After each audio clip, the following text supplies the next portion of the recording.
Chat. Goose Morning. Goose Morning on to you. How the heck are you? Today is a beautiful, casual, relaxing Goose Morning. 60 on February 28th. It is minus 18 degrees where I'm at. We are feeling rough, and the allegations are true. It's time I come clean. I messed up. It's something we gotta talk about, but I messed up.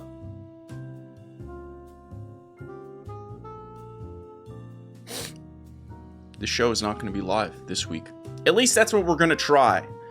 For those of you who don't know, which I would assume most of you do, but for those of you who don't, we normally stream the show every Sunday, 9 a.m. Eastern, and have been doing so for over a year now. And this is the first one I'm going to try not doing live. The reason? Simple. I'm not going to be in town this week. There's a birthday for like 2 friends and 1 brother. So I can't miss that. That's my brother and friends.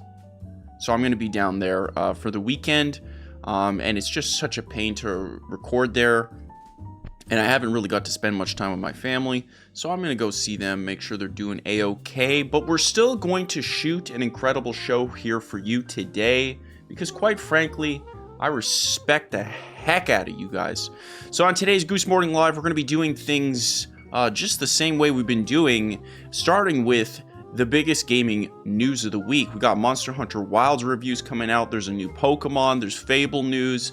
We got some Warner Brothers news. And of course, we have a bunch of news coming from the Zenkai Goose Discord and maybe even the Zenkai Goose subreddit. We'll touch on that in a bit. So we're going to touch again. We're going to talk about the main major news, and then we're going to jump into the Discord and see what you guys think and get your takes, as well as some text-to-speech. We can see for some reason we have 5 text-to-speech questions here, so I guess we'll go through those, see what that's about. But before we do all that, first off, chat, how the heck are you? I hope you're having a fantastic week. I wish I was there to see you guys live ridicule me for being late. But look, now I'm super early. This is 8:19 a.m. Man, I actually, just before I recorded this, I had to go charge my car, drive a Tesla, and let me just tell you something. If you have a Tesla in the winter without a garage, which unfortunately I do not because my place flooded last summer, it was pretty traumatic, and now I have no garage. I have nowhere to store the Tesla, so the Tesla's just outside in the probably one of the coldest winters we've had here in Canada in a long, long time.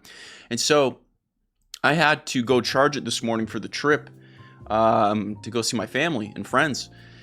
And so, first off, let me just break it down. Let me just break down what happens, okay? Number 1, when you open a Tesla, the door, it's not a handle.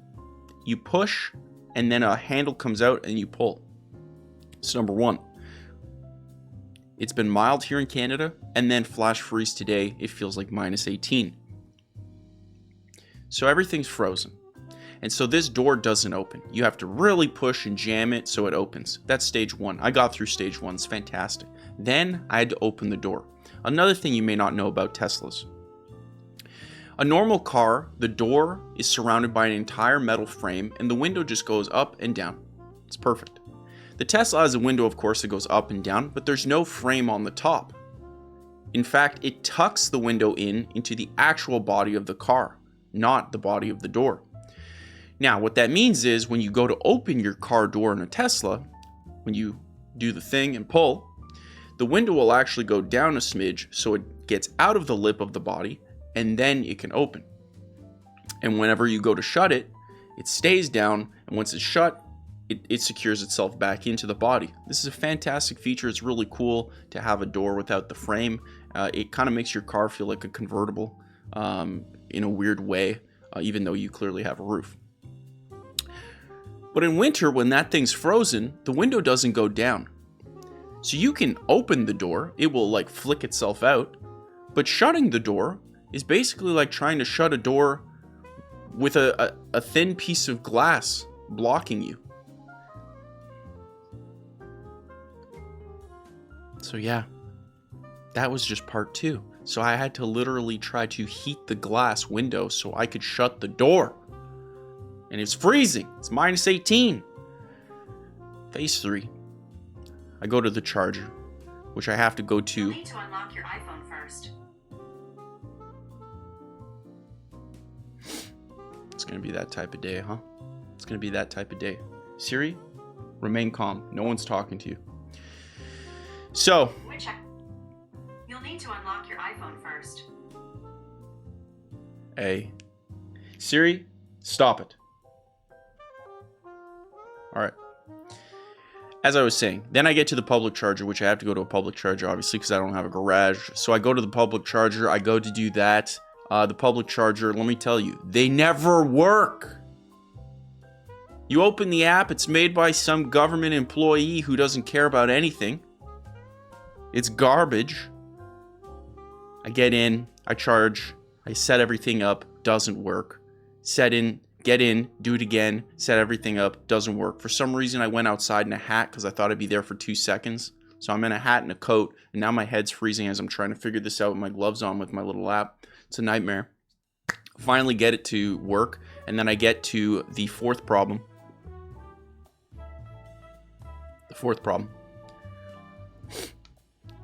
On the Tesla, okay, you may know, like on a normal car, you have the gas tank flap, you open it, and then you twist the thing, and you put your little nozzle in there, and you fill your gas. It's fantastic. Everybody loves it. It's a good time. It's kind of strange, actually. I haven't been to a gas station in a long, long time, just because of the Tesla, which I kind of miss. Gas stations are kind of a fun time. Anyways, that's besides the point. So, on a Tesla, it's not the same. It's an automated charge port that detects your phone, and whenever it sees, you just tap what looks like a light, and it opens up automatically, and then you charge your car. Well, that was frozen too.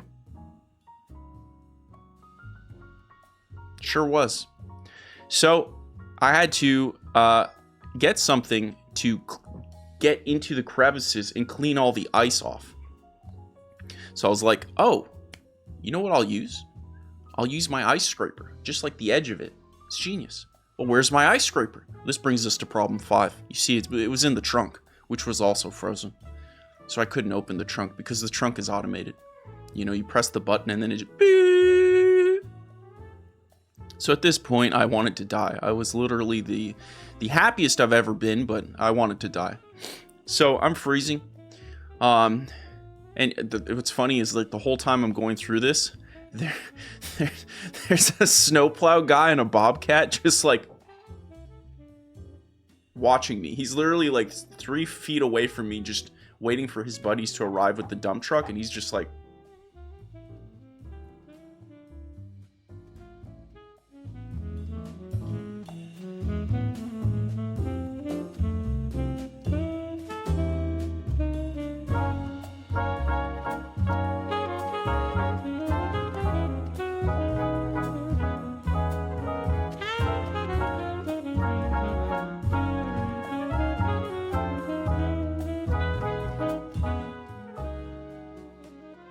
meanwhile, I'm on the other side. Be like, come on! For the love of God, I have to record a show!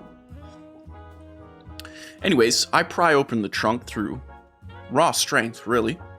Once I do that, I get my little ice scraper. I go and deal with problem 4. Fix problem 4. Get it open. Then the machine, I figure out I run into problem 6. Doesn't want to charge. There's some little problem because, again, the public charging network is so bad. It's so bad! I get that solved. I'm pretty sure the Bobcat guy was just laughing at me the entire time, going like, look at this guy, buying an electric car in Canada. This guy's an idiot!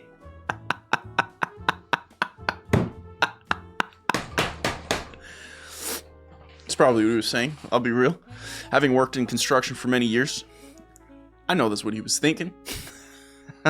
He's going to tell the boys about this later when he gets his Tim Hortons coffee. So anyways, I get it charged. Now I got to wait like 8 hours. It's a wonderful life. And then I'm here. I'm here with my little Goose Morning coffee mug, and where I'm ready to talk about the biggest gaming news of the week. And I'm actually super curious to see how you guys like this, or like a pre-recorded one. I'm not going to do it often. I really like doing the live streams, but the live streams take a lot of prep, and it takes a lot of time. So I just didn't have time, unfortunately. I'm all hands on deck with the Need for Speed video for the main channel, so that's been really interesting. Real quick, before we jump into the Discord and just kind of check in with you guys, let's just hit one of these text to speech. I just have no idea what's available here. Zenkai Goose with channel points says, Hey Goose, really Yo. cool you're still doing a Goose Morning live when you're already super busy. I think that's admirable and a lot more content creators should follow in your footsteps. Dude, Real I agree. quick, I was just wondering where I can get that sick hoodie and hat. Honestly, the mug's not bad either, it all looks high quality. Let me know when you can, and thanks again for just being the best. Wow, what an amazing text to speech. Let's just give him one, dude. What a guy. I missed who sent that, but thank you so much. Goose Morning on to you. I hope you're doing well. It's a fantastic question. I appreciate the compliments. That is incredibly kind. You know, we do have the greatest community to ever exist, and that's just a statement right there, what we have, right? But your question about the sweater and the hat and the mug, quite frankly, I love them. They're goose-tastic. This sweater has grown on me. I've never had a burgundy sweater. I've never had a burgundy sweater, and dude, I freaking love it. It's incredible. It's amazing. I wear it all the time, and it fits really well. This is a medium on me, and usually I like to go a little bit bigger because I have broad shoulders, but that's besides the point. Basically, I'm pretty swole. Okay.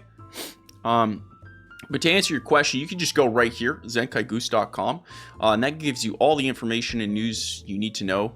And yeah.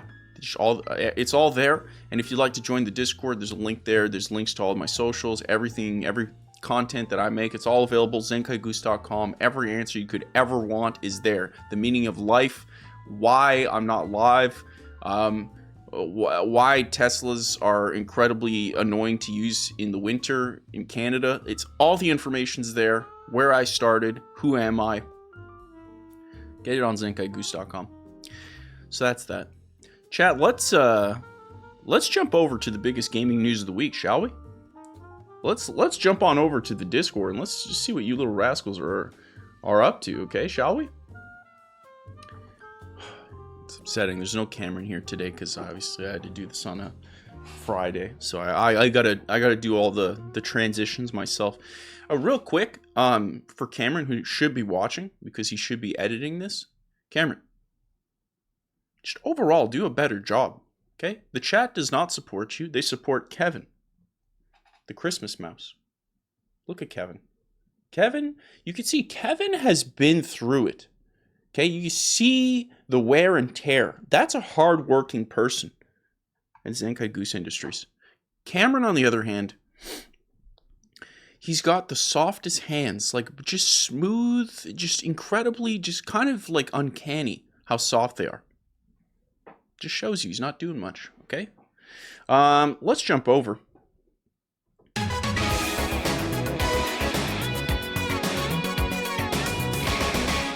That's the wrong one. There it is.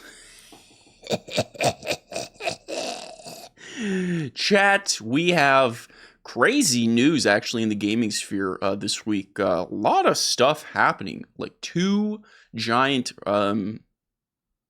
I don't know, but like just videos for Pokemon and Fable, as well as some other Fable news. But the biggest thing that's happening this week is Monster Hunter Wilds is available to the public. It's coming out today, and quite frankly, if I was still here, I would have streamed a Monster Hunter Wilds gameplay video tonight with you guys. And if you're interested, please let me know in the comments of the YouTube video or on Twitter or anything, because I'm really interested in playing Monster Hunter Wilds because I never got to jump into the franchise. Like, there's so many Monster Hunters and I know nothing about it, but this one looks incredible and the reviews are amazing, right? So I feel like this is the one to jump into and I'm thinking about jumping into it, but I really want to see if you guys are interested in that. I put a poll on the second channel, which, hold on, we could just go through here. Morning, you beautiful little Hey, that's enough out of you, handsome. You can see on Zenkai Goose TV, I did put a poll asking to see, should we play Monster Hunter Wilds, and a majority has said no, but if you add the shame post with 20% and the yes, it goes to 56, which would mean the majority says yes. So I feel like the answer is yes. And I feel like most people are saying no because they just want me to play Black Myth Wukong, which is interesting because I'm never going to stop. Like, I'm going to keep playing it. We're going to keep playing it. Relax. We can play other games. Relax. Don't worry about it. So anyways, Monster Hunter Wilds is coming out, and the reviews are, like, spectacular. It's been such a long time since I've seen review go that high. Like an aggregate review. Like 89, dude? It's been a while. Like, I feel like everything's in the 80s these days. For a while, this was in the 90s, but IGN gave it an 8 out of 10. Monster Hunter Wilds continues to smooth off the rough corners of the series in smart ways, making for some extremely fun fights, but also lacking any real challenge. I did see that this was a little bit of a negative review overall compared to others, but lacking any real challenge, I feel like that was probably good for a first-time player of the series, right? So this probably is a great one for me. Like, he's coming at this with the aspect of, like, he's played the other Monster Hunter games. He has, like, his opinion on those. I'm coming at this from, like, nothing. I don't know what to expect. I don't even know what the games play like, look like. I don't even understand what you do. You just hunt a monster? Like, well, I don't know what you do. I guess you hunt a monster. You hunt multiple? I have no, is it like Dark Souls? I've seen, like, maybe, like, some snippets, but, like, I have no understanding of what's available. So it'd be cool to jump in that because, again, I just love video games. So I just want to play the best video games. Like, I just love jumping from, like, you know, Black Myth Wukong to Astrobot to, you know, Gran Turismo 7 to, like, Need for Speed, Hot Pursuit to Monster Hunter Wilds to Baldur's Gate 3 to Cyber. Like, I just love just, like, ping-ponging all over it, like Vampire Survivors. I love doing that stuff. We got a couple of reviews here. I see myself putting several hundred hours into this game. It comes from Austin Wood Games Radar Plus. I gotta be honest, though. I don't want a, like, I don't know if I'm in the minority. I probably am, right? Because I'm playing multiple games.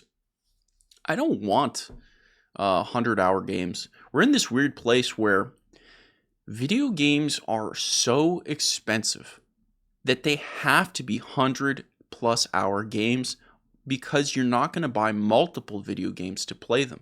That, in part with the fact that video games cost so much to make, like, of course they have to up the content so that you stick with the one game forever to recoup their funds, and also for you, recoup your funds, your enjoyment for spending so much. I mean, $90 Canadian plus tax here brings most games to over like $100 and something. And depending on which province you're in. And so, like, obviously they have no choice but to make super, super long games, but man, I would just love a world where games were dropped down to like $40 and, you know, you could just play multiple, you know? Like I know Call of Duty gets a lot of flack, but for me personally, I feel like I love the campaign. Like, when the campaigns were done, like, with actual respect, like, no disrespect to the new campaigns, but, like, come on. The new, like, the old Modern Warfare 1 and 2, like, they were trying to be a little edgy. They were trying to say something. They had thoughts, you know, same thing with Call of Duty 2, right? And so in Black Ops 1, Black Ops 2, and it was like 4 to 6 hours. You got the message, you played the game, and then you just play the multiplayer. You continue the thing. Like, I really like that. So I'm thinking with, like, Monster Hunter Wilds, my pitch is not necessarily, hey, change the game completely. I'm not saying that. I'm saying, imagine this. Now, I don't know how Monster Hunter Wilds plays. I don't understand it. So, like, this is just merely speculative. But here's just a quick idea. There's a, whatever the game is, let's say the game is like this hub world where you go do different monster things, right? Okay, so it's available to you. This takes 100 hours to do. That's my assumption of what the game is. If that's what that is, give me a polished 4 to 6 hour campaign in that hub world. Characters, everyone's in the hub world. I'm not leaving the hub world.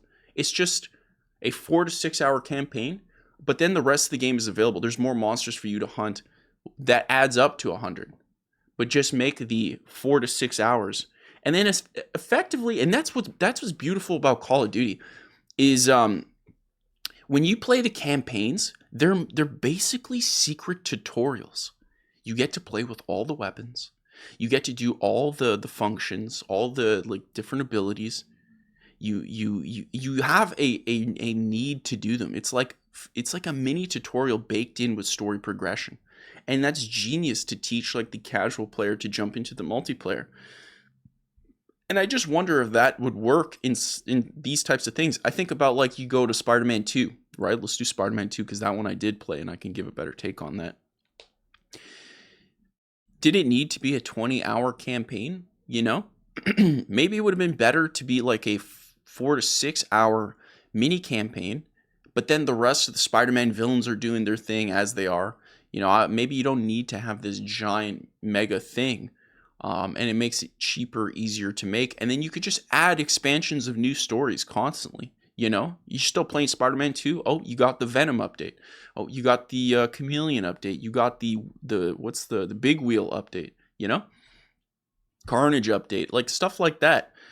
I think that'd be cool just because I look at the achievement data on these games and I just don't see people finishing them. Now, of course, there's like, you know, from a range of 30% down to 10% of players who start the game beat the game. And those players should definitely still get the full game. But I don't think they're getting the full campaign. I think they're just getting the full gameplay experience. It's just an interesting perspective. I'm not saying games change or that what is Monster Hunter as it is today is bad or anything. Like, clearly it's not. It's clearly awesome. But I just kind of wish these games would experiment in those ways just to offer an opportunity for players to, you know, have something that's more palatable from like a time perspective. Because, man, hundreds of hours is just a tough thing to do. Even if I wasn't doing content creation, like working a full-time job, I don't have that much time to give away to these types of games. But I am super thrilled they exist. Games like Baldur's Gate 3 and even like Black Myth Wukong. I do like that I'm still at it and I'm still doing new stuff. Like, that's pretty cool. How many hours have we played on Black Myth Wukong on the second channel? Like, we've done 4 gameplay sessions, which would mean we're at like 12 hours in. We're only halfway. It's kind of crazy. That's going to be wild to beat that game with you guys. Like, I've never actually streamed an entire game's completion with you guys. In fact, most of you meme on me for not finishing games. And if anyone writes Goose doesn't finish games in the comments, first off, you're banned. That's just a fact. Okay, hold on. Let me find Cameron's ban button. Banned. But second off, it's just a cool experience. It's been, I have to say, like, streaming a full game and playing it with you guys, I can see where a lot of content creators would snap. I really can't. Because, like, you look in the comments and there's just a dramatic amount of people just, like, telling you you're doing things wrong and blah, blah, blah. And I could totally see that. But there's a lot of helpful nuggets in those comments. Like, even in the Cyberpunk gameplay video that we did, if you were there on stream or you saw the video, then you know I was a little, like, hesitant about the game at the end. I'm not writing the game off or anything. But I was like, man, this is a slow start. Like, this is a really slow start. It's kind of off-putting.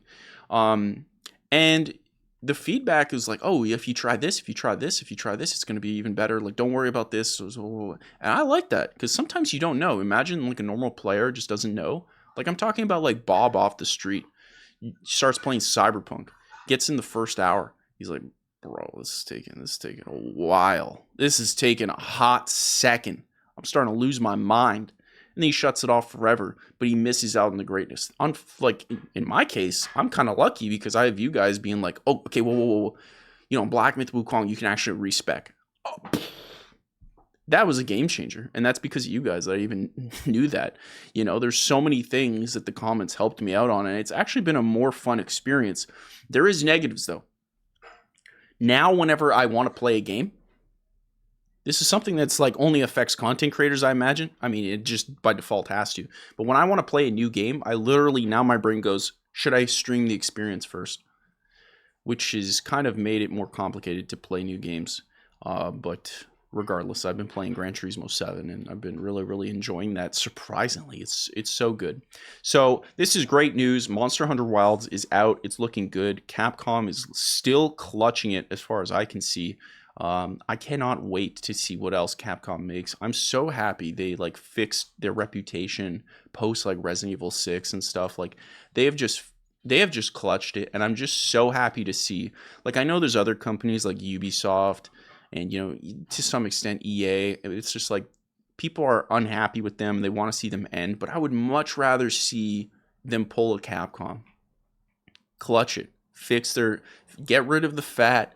Fix their core stuff, you know, get everything back together, and then make great games with the franchises that people love. You know, I want to see Ubisoft on top of the world with that brand new Siege X game. I want to see a brand new Splinter Cell game that's just like, you know, it's a proper stealth game. You know, there's no modern mechanics in there. It's just like, this is the stealth game, and it's like, we're doing like Secret Agent Bob and Special Agent Steve, like type of stuff, right? Shout out if you got that reference. So I hope that happens in the future. By the way, like after playing every single Need for Speed game, which a lot of you seem to really like on the channel, which is fantastic. Thank you so much for all your feedback. I read it all, but I'm trying not to do too much given I have 3 channels, so I don't respond to the comments on Goose Morning Live. Maybe I will. But I read them all and I really, really appreciate them. But like EA, dude, you are missing out on so much money, man. Like remake. Why are you not remaking any of the Need for Speeds? You got like 20 Need for Speeds under your belt you could remake. Like remake Portici Unleashed, remake Most Wanted, remake Underground 1 and 2, make the Underground collection. I mean, we're seeing, we're going to talk about this later coming from the Discord, but the Tony Hawk news that's coming out. And it's like there's so much love for this announcement of Pro Skater 3 and 4 that we're going to touch on later. EA. Remaster Underground 1 and 2, release it as a collection. People will lose their freaking minds. Why are you not doing this? You know what I mean? Like they'll mess around, these companies, they'll make a Suicide Squad game, but they won't just remake a game that people love. Just to give them like low effort, not necessarily low effort money, low risk money. You know what I mean? You don't need to spend hundreds of millions of dollars making a Need for Speed Underground 1 and 2 remaster. You could just remaster it for a low cost and then recoup a bunch of money to fund the bigger game that you want to make. Who am I? I'm just some guy, right? Let's jump over to the next piece of news really quick. And that comes from Nintendo themselves, the official Pokemon YouTube channel. We got a new Pokemon game, ladies and gentlemen. It's here.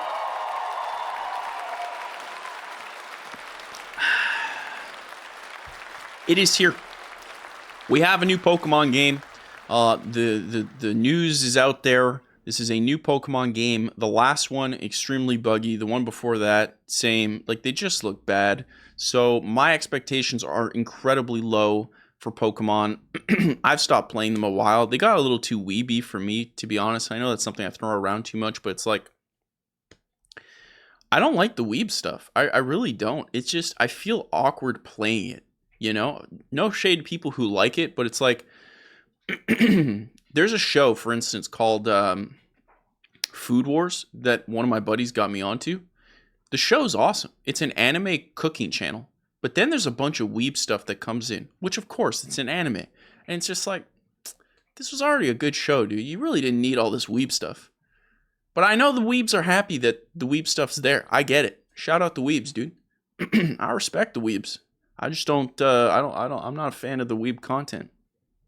You know, I personally feel like I wouldn't classify the original Pokemon, Dragon Ball Z, or a Digimon, you know, those OG shows. I wouldn't classify that as weeb stuff. I just wouldn't, you know. And I haven't seen like all of One Piece. I tried watching a good chunk of it, but the start, I wouldn't say that was weeb stuff either. But now, like, they're all weeb stuff. Like, Daima is like, Dragon Ball Daima is like super weeby. Super is incredibly weeby. The new Pokemon stuff drips in weeb. Same thing with Digimon. And it's just like, it's kind of lame. I just wish they would go back to a more accessible, non-weeb stuff. But enough about weeb stuff. Let's watch some more weeb stuff. Pokemon Legends ZA. Here we go. Pokemon Legends ZA is a new title in the Pokemon series. The story takes place in Lumiose City, the largest city in the Kalos region. Prism Tower stands tall at the center of this city of beautiful vistas. That looks nice.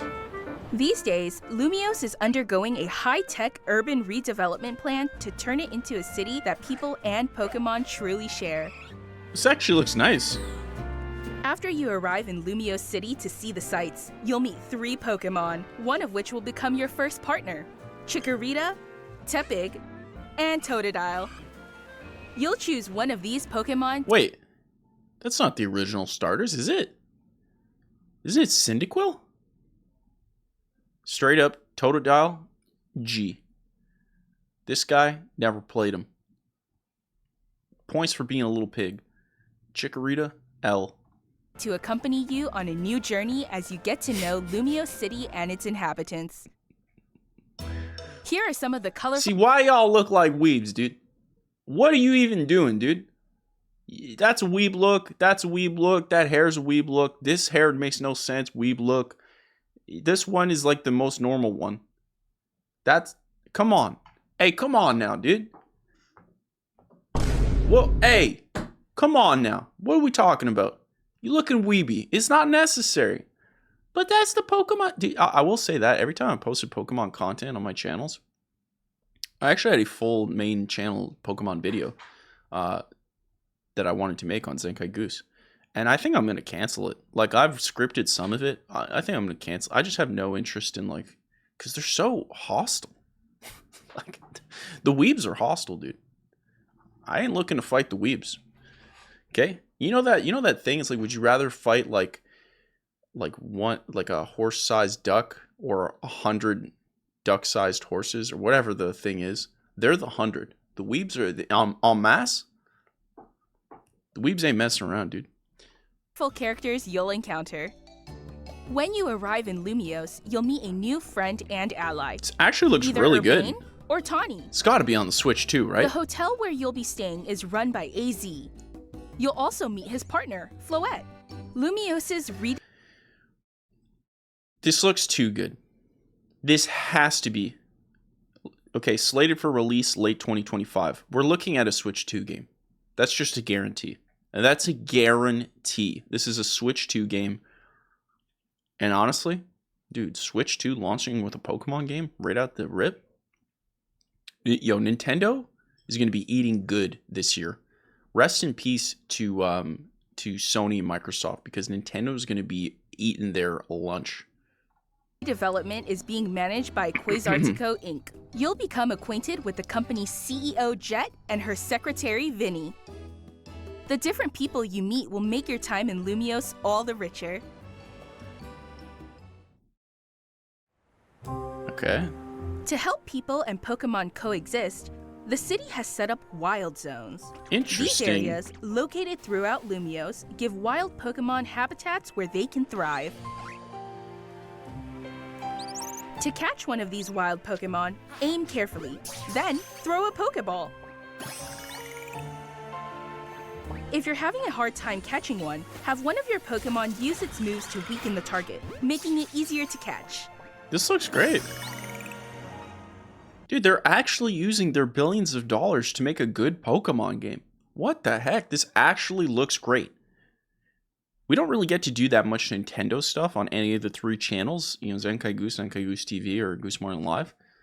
But I'd be down to stream a Pokemon game off the Nintendo Switch. I mean, look, chat, when the Switch 2 comes, I want to unbox it here with you guys. Like, this new console season is something that's so special to me. There's a lot of, like, you know, console war stuff. I don't care about that. Like, new consoles are like a moment that like defines a moment in time for me, and I love them. I don't care which company. I love all video games. I buy them all.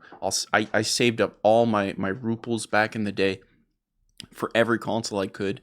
Maybe some like back in the day, it used to take me years to get all the new consoles, but you know, like now, especially with how spread out they are, like as soon as the Switch 2 comes out, I cannot wait to get that, share that experience with you guys, because I feel like when a new console comes out, people are just thrilled to play them, right? Like we all just want to vibe. We just want to vibe, see the new games, experience the moment as a community, and I think that's when like the gaming community is at their best. And dude, I could not be more thrilled. Honestly, I'd be totally down to stream this. I played every Switch 2 game. I could do that. This game offers a style of Pokemon battling not seen in previous titles. Interesting. Moves can have a longer or shorter reach, or different areas of effect. So choose your timing and positioning carefully to gain the upper hand. Oh, interesting. So you can move around a 3D world. Lead your partner Pokemon through battles and dodge incoming attacks. Swap Pokemon if you need to and find the right moment to unleash a move. What's more, certain Pokemon can go beyond evolution by undergoing Mega Evolution. I never liked that, to be honest. It looked so cheesy. Keystone resonates. I don't like whenever they go back and they kind of like, what's the word? Retcon things, right? It's like, well, technically Charizard could have always gone Mega. Or like, you know, he can go between the two modes. Never really liked that, to be honest. Leave Charizard the way he is. And, you know, just come up with new stuff. I don't know. Maybe I'm in the minority on that. It's just not my thing. Plus, I think the new designs just look weeby, which we've established my feelings. I like the old Charizard and his look. With the Mega Stone held by their Pokemon, the Pokemon will do more than just change shape. It'll unlock a new level of power, turning the tide of battle in its favor. I'm just so surprised at how good this looks. As Lumiose coming continues from the its Pokemon transformation into a city that belongs to both people and Pokemon, who knows what... It looks alive, and when you remember like the Scarlet and Violet gameplay, like that just looked dead. It was empty, and I feel like this has to be because it's on a Switch 2. It just has to be. I would be shook to see what the Switch 1 version looks like. Ain't no way it looks like that. Ain't no way. Kinds of encounters and experiences will await you. Pokemon Legends ZA. Coming late 2025. Let's go, dude. Switch 2. Oh, there's something else? Okay. That's a phone. That was a phone. I didn't like that Pokemon was a phone. I have strong feelings on that. I didn't like it. My final thoughts on Pokemon. It looks great. It definitely looks like a Switch 2 game. The name is weird. Like, when they went to, like, that Pokemon Legends Arceus, such a weeb name. And now ZA. I actually asked on Twitter, and immediately had to mute that thread because like it got somehow just simple question, what's the ZA stand for, started a weeb fight. The weebs just are looking for blood, dude. The weebs are looking for blood. They're gonna run the world. So I'm just trying to, you know, be like Switzerland. Like weebs, I'm not team weeb. I see you. Look, I'm over here. Okay? I ain't picking no side, dude. I'm over here. Do your thing. Stay nasty. Yeah, I just the name's weird, but like whatever. Pokemon Legends ZA. Naming things like printers now. So yeah, that looked great. That looked fantastic. I really hope they knock it out the park. About time they started putting some like freaking effort in their games for the billions of dollars they make.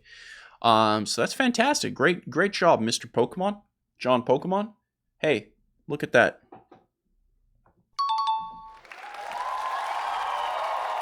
That gets one thumbs up from me. That's a goose thumb up. It's fantastic.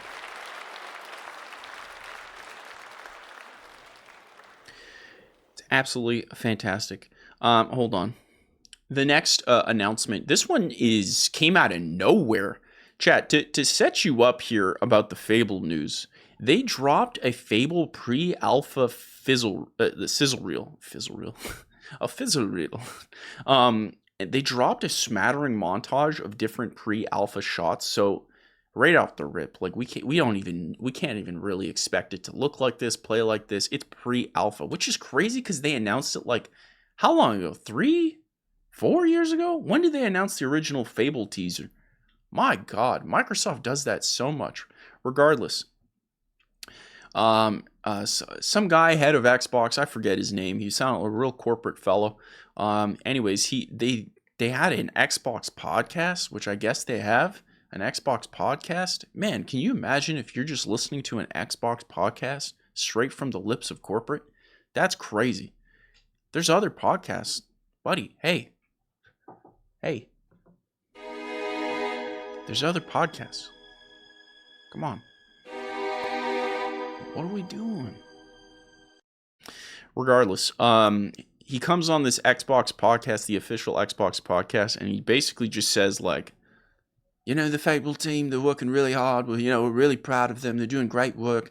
A lot of great stuff. We love them. They're really strong. We will be moving it to 2026. They're working hard. Of course, we have some footage here. We like to it's the most corporate thing ever. It's just like, okay, we got to layer in a bunch of positive words that mean nothing, and then we're just gonna slip in the bad news on this little podcast, and then we're just gonna continue on with the good news. So anyways, Fable's been moved to 2026. I actually don't think that's a bad thing necessarily. I mean, we want the games to come out good, and Microsoft needs a couple dubs. Because as well as Avowed is reviewed, and as well as, a lot of people are enjoying Avowed, I just don't think, this is something I mentioned on Twitter. In fact, let me see if I can pull it up here.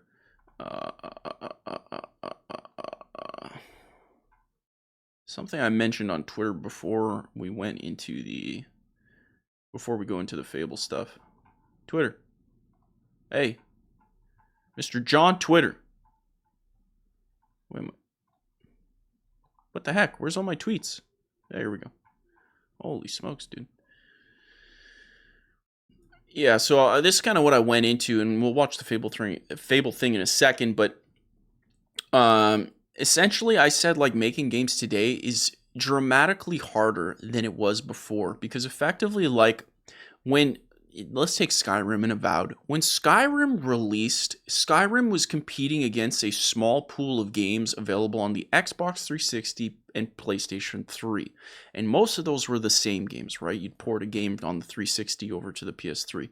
And that was because when a new console came, everyone ditched the old one and only focused on the new consoles, right? So when Skyrim came out, the pool of competition was insanely small, and the new hardware allowed them to do things that the previous competition couldn't do. It only makes sense, right? Morrowind could only look a certain way.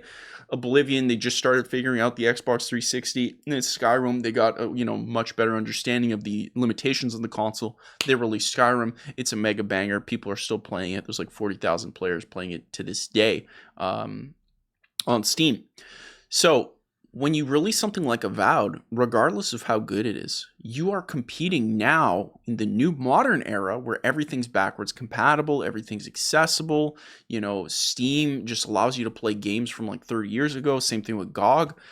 They're all available. So now when you make a game like Avowed in the fantasy genre, you're not competing with a small pool. You're competing with Skyrim. That's still played to this day with an insane amount of mods. You're competing with Baldur's Gate. You're competing with Oblivion. You're competing with Morrowind. You're competing with Skyblivion.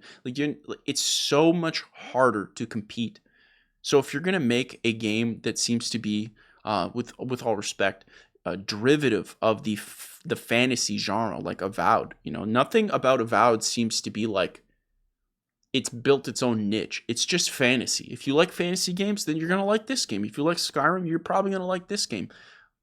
But it's not going to stand the test of time. And so the thing with Fable is, Fable has cut a niche in that it's this British humor, this old-time John Cleese humor. In fact, they put John Cleese in the games. of fantasy that nobody does. Nobody has that. So Fable has its own niche that it can, carve. And it's like, if you want to play a fantasy game with this style of British humor, right, this good and bad narrative, you can only get that with Fable. For whatever reason, nobody else has really copied Fable, to my knowledge, right? Avowed, on the other hand, just play Skyrim, Yeah, Avowed is newer, has newer bells and whistles, but that's the problem with releasing new games. And when I see things like, Microsoft announcing Avowed the original way, if you remember the original trailer, it looked like a way better Skyrim. Because that's the only thing, if you're going to make another fantasy game, it has to be better than the competition. And when Avowed was originally launched, it looked better than the competition. And so I think people were really bummed when that first gameplay trailer came out, and it's just like, well, this just looks like a derivative, which is not bad, but it's not going to set the world on fire. So you just have to understand that. So let's watch this Fable pre-alpha. I've kind of gone on this tear long enough. I'm a little nervous with Fable, but if they're going to take a year off, and honestly, the Playground Games developers of the Forza Horizon series, they have made incredible games. I don't think they're fun games. Personally, for me, I find them incredibly boring and surface level. But, people seem to like them, so I'm in the minority on that. So let's watch this. Remember, this is pre-alpha. It looks incredible.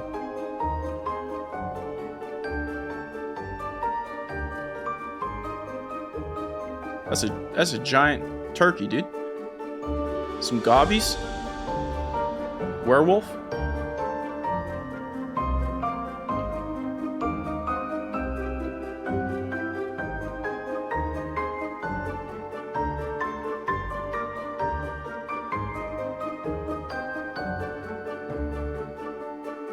That's a good werewolf, dude. Straight up, not a lot of people get werewolves right. Not a lot of people get werewolves right. That's a good werewolf. Oh, you know who got werewolves right? You guys remember when Killer Instinct released on the Xbox One? Saberwolf? Dude, that guy looked freaking like the way werewolves should look. Also, remember that Xbox game, Bloody Roar? It's good times, dude. Bring back werewolves, but like the cool ones. The ones that look like Garurumon from the non-weeb version of Digimon. We keep coming back, dude. We're all about references here. And kick the chicken. Yep.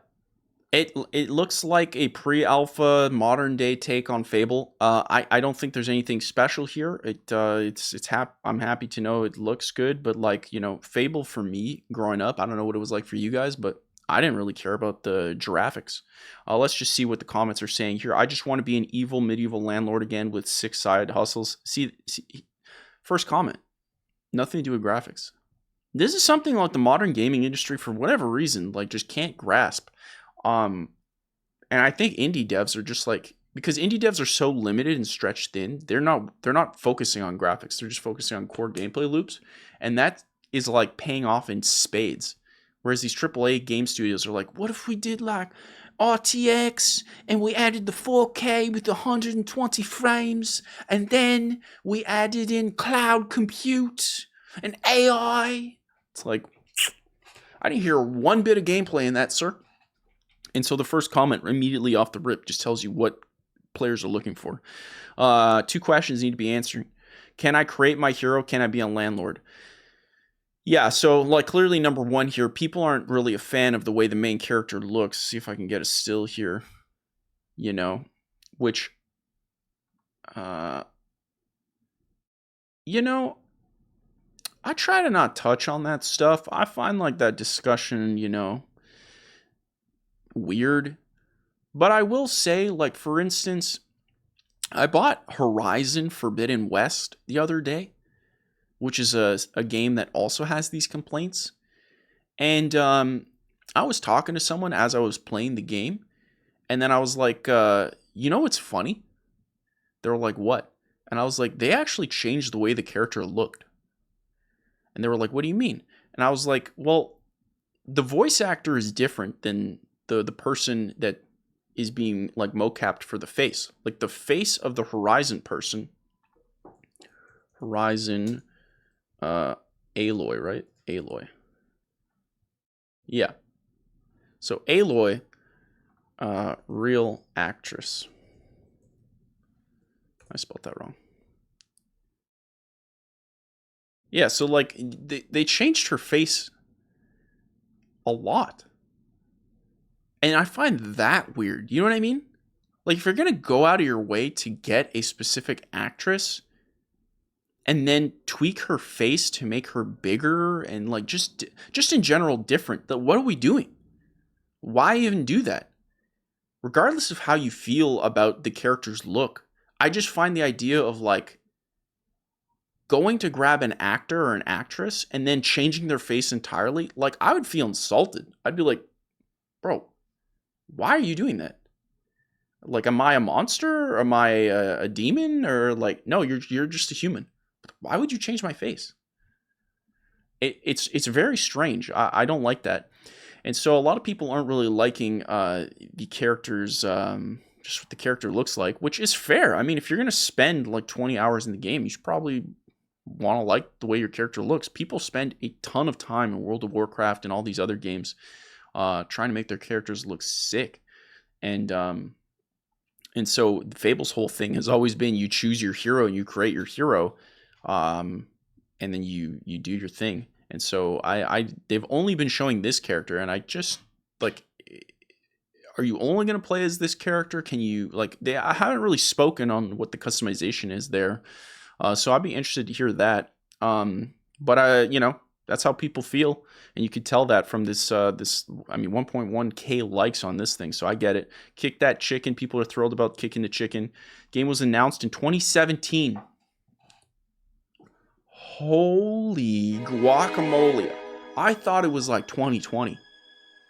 It was announced in 2017, pre-alpha stage 2025. Brother, Microsoft does this all the time. Like, how long ago was Elder Scrolls 6 announced? What in God's name are we doing? Just stop it. Now, I think they're trying to fix that because, we saw like earlier this year, we had Ninja Gaiden 4 just like kind of, hey, it's coming out this year. And then, of course, we had Ninja Gaiden 2 remake being like, it's out now. But I wish they'd stop doing this. Like Microsoft, because it seems to come out, like from Microsoft's perspective, like for me, it seems like it's coming out of desperation, right? It's like, we don't have anything. The narrative is we don't have anything.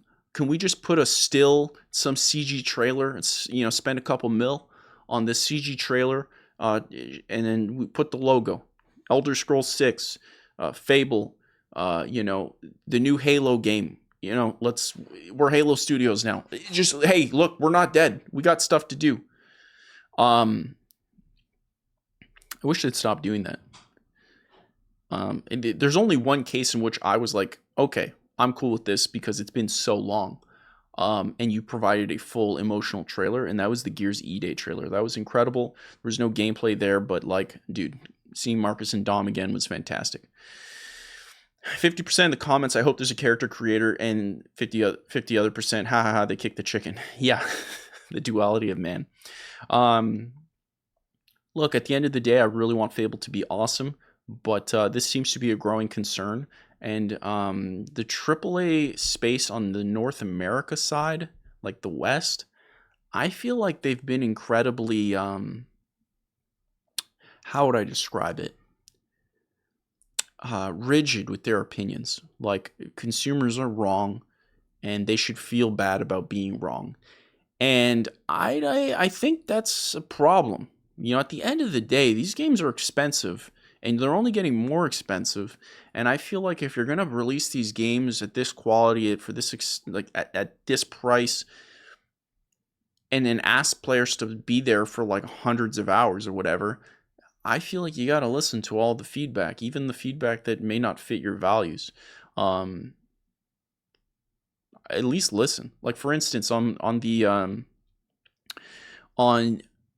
on my second channel, Zenkai Goose TV, we just recently streamed Cyberpunk 2077, and I put out that VOD. Actually, to be fair, I scheduled it by accident and forgot I even put it out. I wasn't going to put it out because I was like, well, I'm not really jiving with the direction at the end of the game. You can see my opinion. People still seem to like it, which is kind of surprising. I'm pretty amazed, and I'm thankful for the support. So I'm glad you guys are really liking it. So I'm happy it accidentally released. But some of the feedback in this video was like, there was a couple of comments like, if you're in the Discord, then you know. Somewhere in the Discord, if we check out here, a lot of people, couple people. Did I not post it here? Oh, I think I posted it in gaming. Chat, what's wrong with you? What is wrong with you? Right here, yeah. A lot of people have mentioned, do you always burp in your videos? I've not been brought up properly. Shame on you. And it's like, yeah, it's just a random comment, but like, if I get enough of them, like I'm listening. Okay, I'm in a meme here. So like the original one was here, paused, disliked, and left when he burped.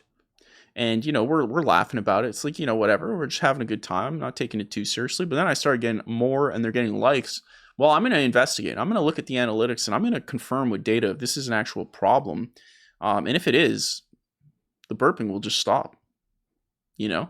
If it isn't, then whatever. It's just whatever. It's a burp. I don't think you should take it that seriously. But like, if the majority of people aren't liking it, or if there's like a couple percentage that would otherwise like my content had I not just burped, there's such a small thing I can do for my community. It's such a small thing. Just do this. Pardon me. I didn't even think about it when I burped it. But the point is not necessarily are burps bad or burps good or whatever. The point is, there's people who are complaining. They're allowed to complain. I should listen. If their complaints are valid and backed by data, and it's a problem, then I should solve it. It's very simple.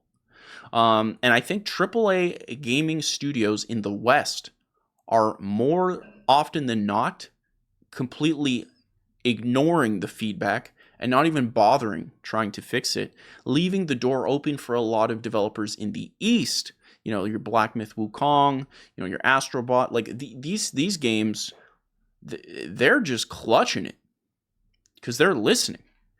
And they're just making crazy changes. And so you got to be careful with that stuff. So I really hope Fable gets good. But if I'm giving my honest take on how I feel about Fable, I just really don't have a lot of faith in anything Microsoft does, really.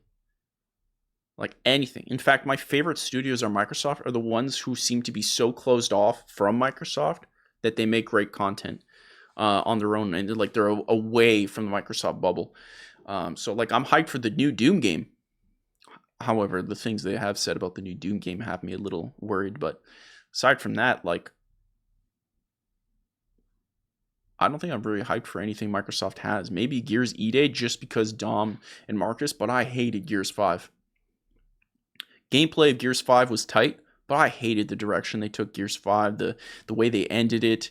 The multiplayer, like they're missing the appeal of the original Gears, and so I was happy they went back to E-Day, but you know, what are you gonna do? We'll see what happens. That's constantly that should be Microsoft's slogan. We'll see what happens, because we have no idea. Let me know if you like the Fable content or what you think about this stuff. I read all of your comments, and again, like I mentioned with the burp stuff, I read all of your comments. I get thousands of comments across all three channels, and I read them all. And look, if people have complaints or positives, I read them, and then I iterate to make the content faster. This is something we brought up earlier in the Discord, actually. I forget where it was. It's probably maybe in the Goose Morning mega thread, which we're going to touch on in a few minutes here. Swap over to the community posts. You know, I have plans to build a game. That's phase 2 of my content pipeline. We're stuck in phase 1 here trying to scale the content. We're getting closer and closer. I am looking for editors. If anybody is a YouTube editor that wants to scale the Zenkai Goose Industries, you know, throw your hat into the ring, sir or madam. But like I mentioned, when I make a game, dude, I expect to be roasted. I expect to be just roasted to oblivion. And if I'm not, I'll be sad because I want the feedback to make the game good. Like, I just want that feedback. The feedback is valid, and there's no right or wrong answers. And if you're in the Discord, which you should be, because it's an incredible place, then I even make threads here. Where's the thread? By the way, the discussions in the Discord are phenomenal. I've been reading them every morning when I wake up. I try not to respond all the time because I want to make sure that you guys make your own discussions. I feel like whenever I respond, it kind of closes the discussion, given the fact that it's my Discord. So it's a weird balance you may not have thought is a thing. Maybe it's just in my head. But overall, I love the conversations you guys are having. These are the gaming conversations I always wanted growing up because no one ever spoke about games the way I wanted to talk about them, in a nice, civilized way, talking about the nitty-gritty of games. Like, there was a thread right here. Who was it? Oh yeah, Benny's thread here. What did the new generation of consoles get right? Fantastic game. Your top games of all time by the Turtle Hermit. That was fantastic. There was another one. Yeah, Alexi's thread here. Things you love in video games. This one is a fantastic thread. I hope it keeps getting. I should react to that. This one was fantastic. All the little tiny things, like the gameisms across games that you really, really love. That thread is fantastic. I really love it. But yeah, so for instance, here I ask about making this Discord private or public and get your feedback, and I'm looking for feedback. But then every month I like to put up a post to get your feedback on Discord to make it better, given the fact that it is a paid Discord. So I'm always looking for feedback, and I just feel like the AAA space, not so much. Now, a company that doesn't listen to feedback whatsoever, let's jump into the next news of the week. Warner Brothers. Man, they have been taking L's, dude. Warner Brothers Game Studios has now decided to shut down Monolith Productions. This is the game studio that made the Shadow of Mordor games, Shadow of Mordor War, and whatever the other one, like the two ones. I forget what they're called. War of Mordor, Mordor. Now I'm thinking of Hodor. Hold the door.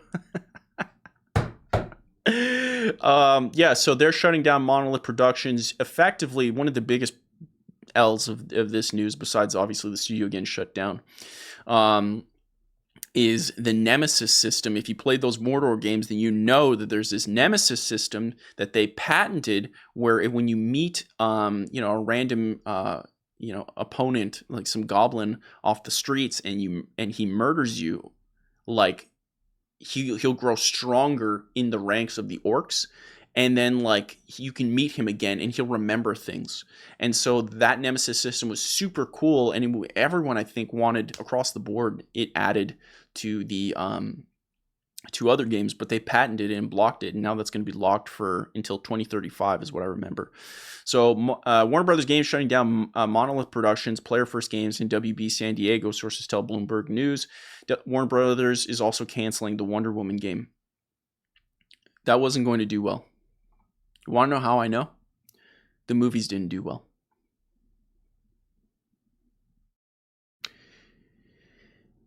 Ideas are like markets. Okay? Think about them like stocks. Okay? The way a stock works is like the hotter it is, the more people buy it, the more the price goes up. The less hot it is, the less, the more volatile it is, the more people sell it, the more prices go down. It's very simple. Okay? Now, I'm not talking about like timing the market and like blah, blah, blah, trying to figure out the right, I'm not talking about that. I'm just talking about the way the logic works. It's the same thing. The Wonder Woman concept is not hot. It's just not hot. Batman is hot. You can make a Batman movie no matter what, even if it's garbage. It's going to make money. You keep making them garbage, eventually it won't, because people don't have any faith. But Batman in general is going to make money. Wonder Woman, that's a tough sell. Like, in a world where games are that expensive, you don't do it. In a world where games are moderately, there's not high risk with the amount a game costs, and you can really take risks, you can do stuff. Back in the day when we had AA games, then yeah, do a Wonder Woman game. Like, test it out. In the world today, where they're spending like hundreds of millions of dollars on something they expect to make $1 billion in the last 10 years, bro, what are you doing with Wonder Woman? What are you doing with Suicide Squad? You know what's a better product that Warner Brothers owns? Teenage Mutant Ninja Turtles. Do that. You could do that in the style of the Arkham Asylum series. Okay, you could even give that to Monolith. You can give it to NetherRealm to make a Teenage Mutant Ninja Turtles fighter. That would do well. There's lots of different things you can do, and for whatever reason, that you're choosing the options that aren't doing well. And now I'm just speculating why Wonder Woman would be chosen. I can imagine someone there wants to make Wonder Woman popular by making an incredible game. And I like that idea. Look, it's admirable, but like the market reality is it's too risky right now. You can't just come out the gate with a AAA game. It might work, but your chances are so high. You're putting all of your team and your coworkers at risk to be let go, which that's what happened. So I see a lot of people responding to the news with complaints about David Zaslav, but it was President David Haddad who ran Warner Brothers games for the last decade and who was responsible for overseeing all of the studios and their output. Dude, you can actively just put all the blame on this guy, because for the past 10 years, Rocksteady, Monolith, like basically everyone except for NetherRealm has been a giant L. I don't know what's happened, but clearly he did something. What was their fighter that they released? The Super Smash Brothers thing. That thing was bad as well. But real quick, chat, before we continue on this news, because I have stuff to say about Jason Schreier here, and of course Blue Sky. I got some thoughts. My bladder's going to explode. You thought that just because it was pre-recorded, I was not going to pee? I have to pee. Let's take a small break. Chat, if you're here during the small break, please let me know how you feel about this pre-recorded episode of me rambling. I've never rambled it's been an hour. I'm literally by myself rambling. That's crazy. Let me know how you feel. Use this moment to say something beautiful, something nice in the comments. I would really, really appreciate that. Let me just take a quick pee break.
Wonder how many of you are disappointed that I took a pee break in this pre-recorded episode of Goose Morning Live.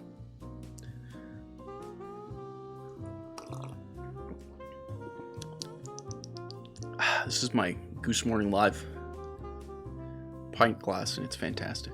The water is extra refreshing here. You can get it at zenkaigoose.com.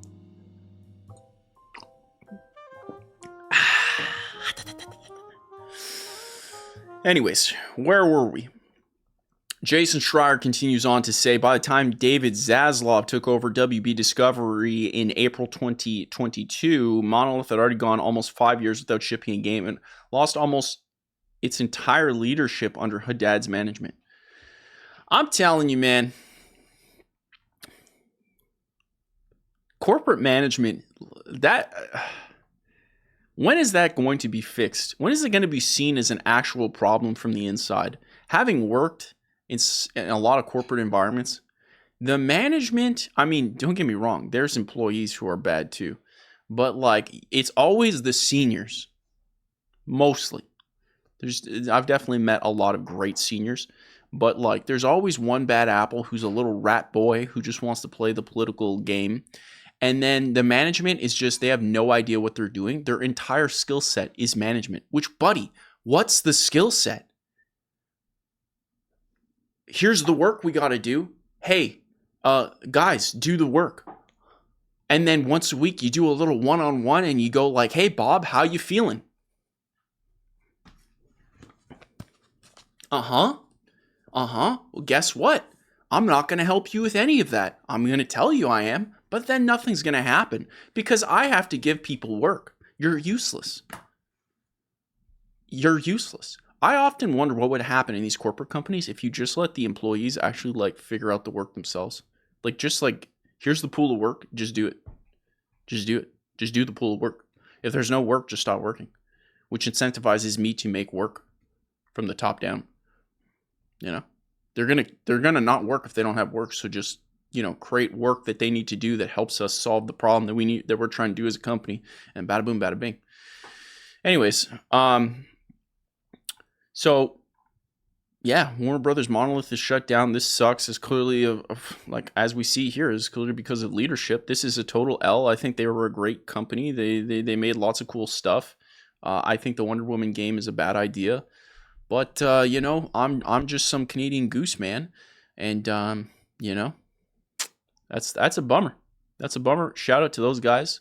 They're going to do fine. If you're talented, you got skills, you're going to find a place to work. That's just a fact. If you're not, that's a tough market to enter right now, especially the current climate. By the way, if you're using Blue Sky, what the heck's wrong with you? Are you that Charmin soft?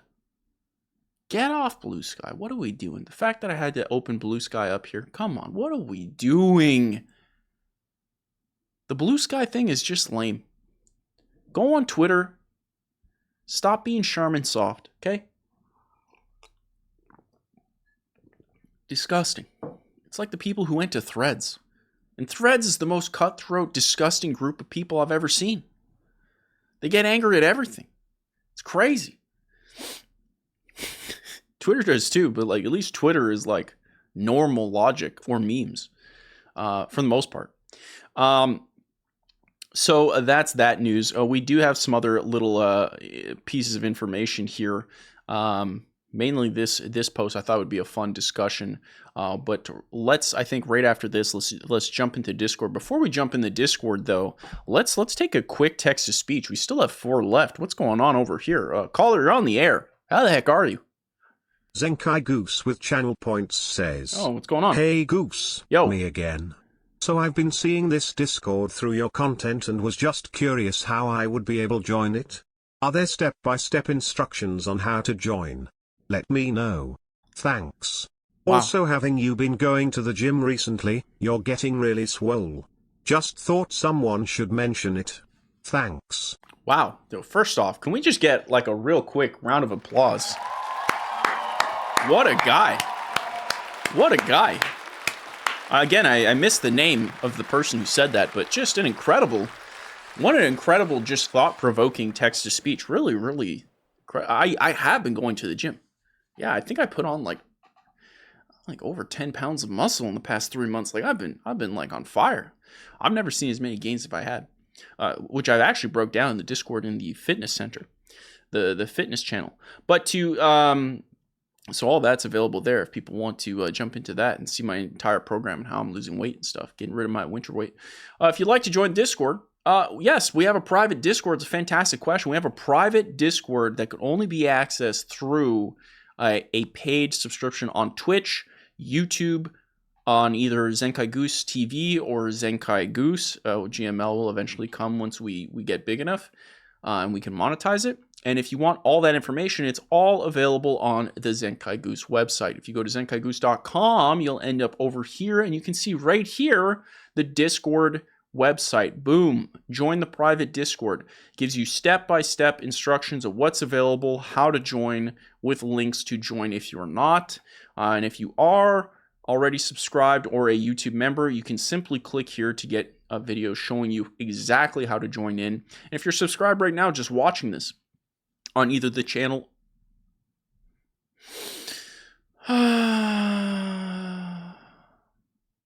it's fantastic. We're having a lot of fun today. This is fantastic. Hold on. As I said, we're going dark here. I can't even blame Cameron this time. This is upsetting. This is incredibly upsetting. I literally have to credit Cameron. Hold on, I'll open a window. It gets so hot in here. Cool this puppy down. Cool this puppy down. John Elgato is trying to take me down. Nice try, Elgato. Regardless, all the information's here in this button here. If you click here, it'll show you exactly how to join if you're already subscribed. And so yeah, give me 1 second here. Let's reboot this camera. Cameron, you old chestnut. Aren't you gonna have yourself a field day with this one? Elgato. All right, we might hear a few cars in the background as I have the window open, and it is -18, so it should get cooler really fast. I love where I live. But let's real quick. I thought this would be real cool just to show you guys before we jump into the Discord and see your topics for the week. Dude, here are the highest selling video games of 2024 in the United States. This is coming from Video Game History. Actually, I think this is not from Video Game History, right? Like, he posted it. But usually this is from, yeah, Culture Crave. Weird that he cut off Culture Crave's, that's kind of shady. They usually put their logo right here. So anyways, here are the top 10 sold games in 2024. And we can start to see a theme, right? So we have Call of Duty Black Ops 6, we got a College Football 25, we have Helldivers 2, Dragon Ball Sparking 0, 2K25, Madden 25, Modern Warfare 3, Football Club 25, Elden Ring, MVP Bundle, NFL. I don't even know what the heck this is. So clearly, we have a couple similarities here. You can say it's a live service thing. That's what people want. I actually don't think that's the answer. I think we go one step deeper, or I have a hypothesis that I would like to test. That's how I'll phrase this. And the hypothesis I want to test is not necessarily that this is live service. The hypothesis I want to test is that this is, they let you just play the game immediately. Like, the game's immediately fun, like the moment to moment. There's no like, you know, again, no shade on Cyberpunk. We're going to give it another shot and continue on because I know it gets good. If people are saying overwhelmingly it's an amazing game, like I don't doubt that. But that slowness to get into the game, none of these games have. Not one. You start the game, you're immediately into the multiplayer. Same thing here. In fact, you don't even need to play multiplayer. Helldivers 2, same thing. Dragon Ball Sparking 0, same thing, same thing, same thing, same thing, same thing, same thing, same thing. All of them. This fits with all of them because not all of them are live service. Dragon Ball Sparking 0, Elden Ring, they're not necessarily live service. This, I think, is, you know, something I've been shouting from the rooftops of saying games are getting too long in the tooth. And this is something we praised on Zenkai Goose TV, right? I made an entire video right here. Black Myth Wukong changed how I see AAA video games, where I praised, you know, they're just jumping right into it. Immediately, you start the game. You're a god. You have 1 billion powers. You fight some other god. It's cool. And then they just like, they don't tutorialize you. It's just like here, and then they slowly progress you through, which is an amazing way to do it, you know? And I think these guys do it the right way. As much as gamers don't agree with that, they're doing it. They're letting people play. And that's what the mainstream person wants to do. Okay? They want to play the game. And this is why I think Elden Ring is right here. Elden Ring has a high learning curve, but you play right away. It's great. Let's see what the comments are saying really quick. Interesting, never knew sports game did as well as they did. That's insane. I don't know how you didn't think that. That's crazy. Interesting, there's no card games. I would have thought card games would have been up here too. But yeah, they don't seem to be doing as well. I know this is something we touched on last Goose Morning Live from Mr. Danny Lemon, but like, dude, I'd be so curious to see how a street version of these games would stack in the top 10 list, you know? Soccer street, football street, you know, NBA street. Like, just come on. Bring it back, dude. I want it. Glad to see Dragon Ball up there, even though I haven't played it yet. That's such a gamer thing to say. Brother, you're cringe. Helldivers in the Helldivers in the top 3 for Super Earth. For Liberty. Seeing EA makes me want to vomit. Brother, you're cringe. Nice to see college football make a comeback. Oh yeah, that's a new thing, right? College football. Dang, 2 CODs and 1 there for a single year. And this is the one everybody said was bad. Overwhelmingly. Like, there's a disconnect here between the gaming community and the average person. It could not be more clear from this top 10. Because if I asked anyone in the gaming community, what do you think of the top 10 most played games of all time? They would not put this list. Not even what their favorite games are. What is your top 10 most played games? Sorry, highest selling video games. Not one of them would put this list. Not one of them would get it right. Not one of them. Heck, I don't even think I get it right. I didn't know that the sports games in general. I mean, I wouldn't even have known college football was a thing. FC 25, I would have probably called FIFA because I don't even know, and I don't even know what this is. I definitely would have said Black Ops 6. But yeah, moment-to-moment gameplay. I wonder, that's my hypothesis. Is that the reason these are the highest selling? Because you have to go with, like, the idea is super appealing, clearly. People love Dragon Ball. People love football. People love Call of Duty. People love, you know, fantasy. They'll love the Helldivers aesthetic. But, you know, interesting. It's an interesting hypothesis because I think what happens here is people see this and they go, people like live service. That's the answer. And I don't think that's necessarily right. But it's something I'd love to test through. I don't know how we test it, but I'd love to get to the bottom of it. Anyways, chat, it is time. It's time for the community news segment of the show. Let me know how you feel about breaking down the segment into a Goose segment and then community news segment and then finishing off with Guess That Game. I think that's really, really interesting. Now, for those of you who are not part of the Discord, you have not become a paid subscriber or YouTube member, I always like to give a free option to join into the community. I'm a big believer in giving people options. So if you'd like to leave a Zenkai Goose Goose Morning Live topics to discuss, you can do so by posting on the Discord.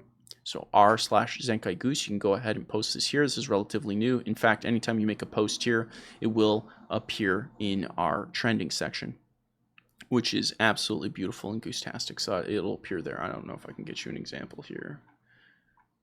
Well, it said the last one was 5 days ago, so it's going to be up a little bit.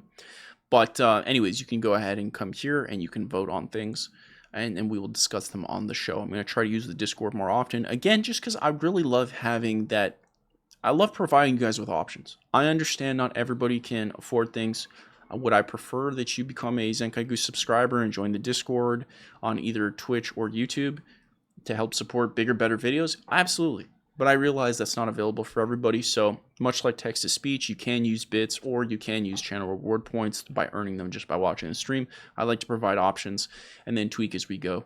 And so you can provide your news and topics over here if you'd like to, and we'll discuss them on the show. For now, since the subreddit is still relatively new, we do have the main source of news information from the community in the Discord mega thread for Goose Morning Live 60. Crazy. First post coming in from a banned individual.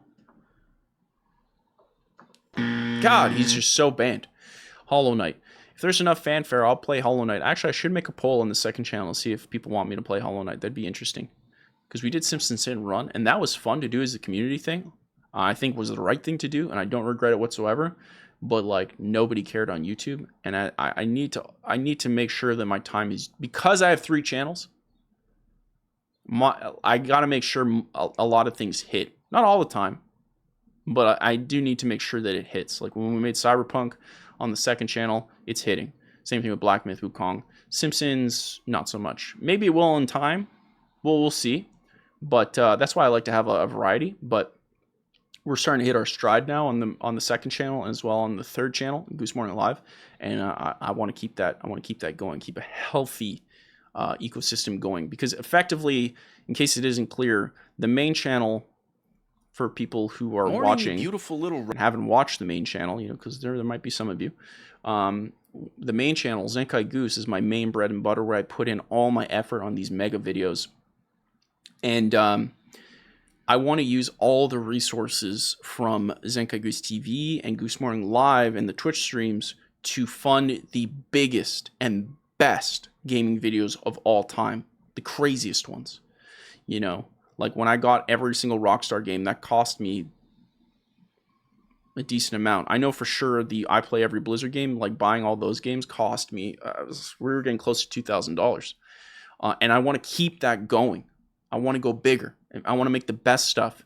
And so I want to use the other channels to help me make better stuff, and the Discord support to listen to you guys to make even better stuff. And I think that we're getting on the right track this year with 2025, and I cannot wait to see what we do. So that's the goal with that. But regardless, the Discord here, the first news coming in, this is from a question coming from Alexia in the Discord, a former Ultimate Gamer winner. The new Assassin's Creed game is going to release very soon. What are your thoughts and what do you expect on it? Look, I just like, can I be real? Can we call a spade a spade? For me, personally, if I'm being honest, Assassin's Creed fell off after 3. I love the aesthetic of 3. I just think the story stuff was bad. But I loved everything about 3, and I would have loved a sequel to 3. Personally. I personally would have loved a sequel. Like, build on your characters you made. I think the lack of, like, the Desmond direction, like, at post 3, like, I just think they goofed. That was an interesting story. I thought we were going to eventually get to modern Assassin's Creed in the modern era. Never happened. I don't think Black Flag is as good as other people say it is. I do have a giant phobia for open waters, so that probably had a little bit to do with it. But I do think that the core Assassin's Creed gameplay from back in the day is clunky as far as the parkour. Like, you'd be running, and then if you just touched like an inch of the wall with your shoulder, it would just stop you like that. I remember getting so angry with that. That being said, wherever I feel on the totem pole with these old Assassin's Creed games, right? So let's say it's here. The new ones that are copies and derivatives of The Witcher. All right, The Witcher came out, and all of a sudden now the Assassin's Creed are like the combat, everything is like Witcher style. They're down here. The stories are bad. I feel like the Witcher combat system is not as good as the OG Assassin's Creed 2 combat system, where you would just stay there. It was basically the Batman system with your sword, and then you just counter, and it was about assassinations. I like that stuff 1,000 times more. And Assassin's Creed Shadows, while it is in a cooler location and time period, I just don't like the core gameplay of a new Assassin's Creed, so I don't think that it's going to do that well. I think it'll do better than previous because this appeals to people, this time period. But I think the biggest problems with Assassin's Creed have not been fixed, to my understanding. Like, Ubisoft's problem is they start their games way too long. They have too much tutorials, too much random stuff. They're a giant 20,000 employee company all over the place, just trying to make ends meet. And I don't have faith in this Assassin's Creed, but I'm willing to be proved wrong. I think we have a caller on the air who might have something to say about this. Let's check in. Caller, how the heck are you? Zenkai Goose with channel points says, "Hey Goose. Me again, haha. I personally think Assassin's Creed Shadows is a cool idea, but it sure does seem less cool than Ghost of Tsushima, which released 5 years ago now. That's what I'm saying. Why would someone get this when that game is available?" This is exactly what I'm saying. Again, I missed the caller's name. I apologize, like 3 times in a row. I apologize. If we go back to what I said earlier with Skyrim and Avowed. When Skyrim came out, it competed in a small pool. When Avowed came out, it competed with every game ever. It's a tougher sell. When Ghost of Tsushima came out, not one game was like Ghost of Tsushima. So Ghost of Tsushima took the bar and raised it here. Quite frankly, if I'm being honest, Ghost of Tsushima is I think is one of Sony's greatest games of all time. It gets a lot of praise. It should get more. I think Ghost of Tsushima is better than God of War, the reboot. I really do. It's a much better game, much better story. It's a much better world to hang out. I want to play it right now. I've thought about rebuying it again for the PlayStation 5 because I have the PS4 version and on PC. Dude, I want to play it so... Dude, Chat, if you guys want me to play it on stream, just tell me, okay? Because I will play it. I swear to God, I love that game so much. It is such a good game. It does, like, basically everything right. So all that being said, it raised the bar here, okay? Assassin's Creed Shadows is attacking... It's competing in the same market. Nothing about Assassin's Creed Shadows even comes close to what I remember Ghost of Tsushima doing, and that came out in 2020, as far as my brain remembers. That's 5 years. And it's worse? At least from the marketing material they've shown? It's unacceptable. Like, Ghost of Tsushima is available on everything but Xbox. And so I think this will do well on Xbox. I think it'll do decently on PC. I think it'll do well in general from the Assassin's Creed perspective. That's a strong brand. But Ghost of Tsushima is just a better game. I don't need to know. I mean, maybe the reviews will say otherwise, but I highly doubt it, dude. I'd be willing to put money on the line. Which, by the way, that's something I'm interested in doing in the future. Chat, I'm working with or I'm trying to communicate with the Mi 6 support. This is a bot functionality for the Discord.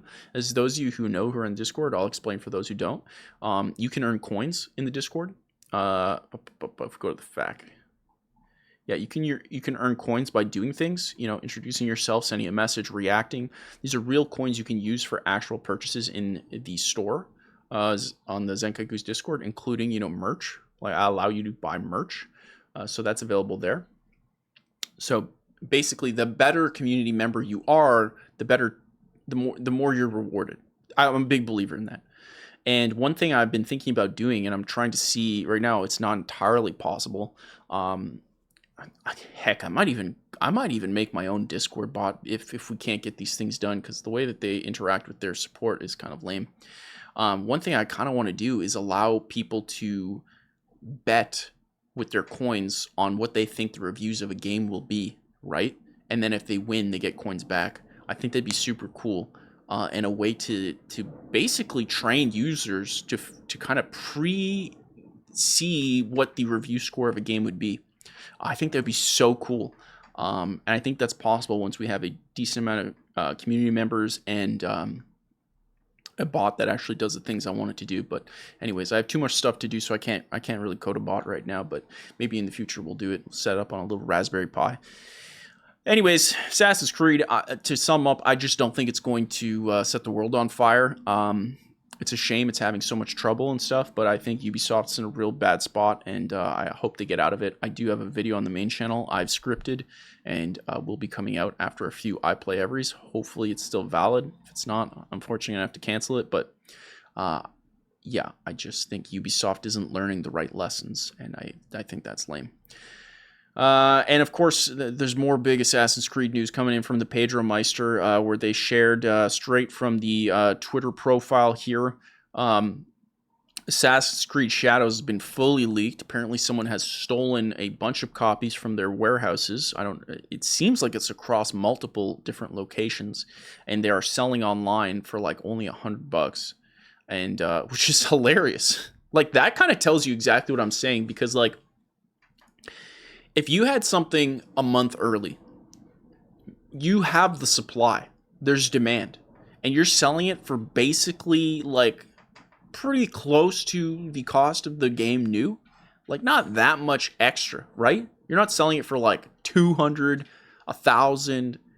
Like, that just shows you the market interest in Assassin's Creed, because these guys just want to make money. Like, they don't really care about the politics of the game. They just want to be like, hey, here's this pre-release copy of Assassin's Creed Shadows, buy it. And so the fact that it's selling for $100 is just embarrassing.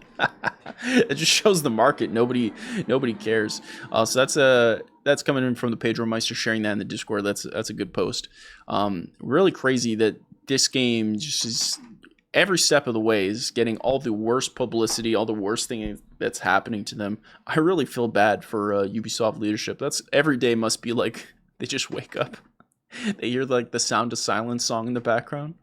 Hello, darkness, my old friend.